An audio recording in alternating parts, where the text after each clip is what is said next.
ready. GMA Weather, serbisyong totoo ng GMA News.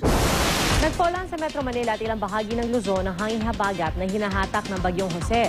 Alamin natin ang latest tungkol dyan mula sa ating resident meteorologist na si Ginoong Nathaniel Cruz. Magtani!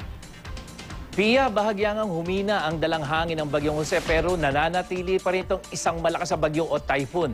Ayon sa pag-asa, nasa 185 km per hour ang hangin ng bagyo malapit sa gitna at may bugsong umaabot pa rin sa 220 km per hour.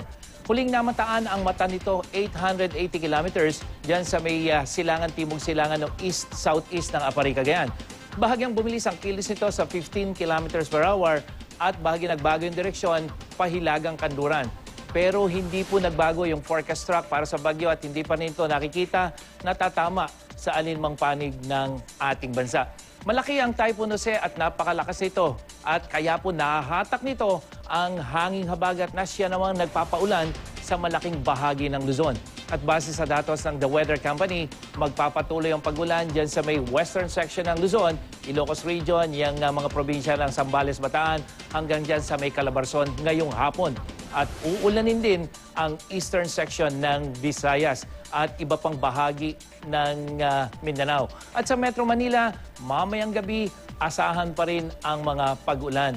At katunayan, makikita po dito sa pinakahuling Doppler radar image ng Pag-asa, yung dami ng ulan, yung mga kulay green, lalo na yung kulay pula at kulay dilaw, na inaasahang bubuhos ngayong pong hapon at sa mga susunod pang oras dito sa may western section ng Central Luzon hanggang dito sa may Metro Manila. Kaya dapat po maging IM ready mga kapuso. Base sa datos ng Mines and Geosciences Bureau, kasama ang Metro Manila sa top 10 flood-prone areas sa bansa at 8 po dyan sa 10 ay nandito sa Luzon.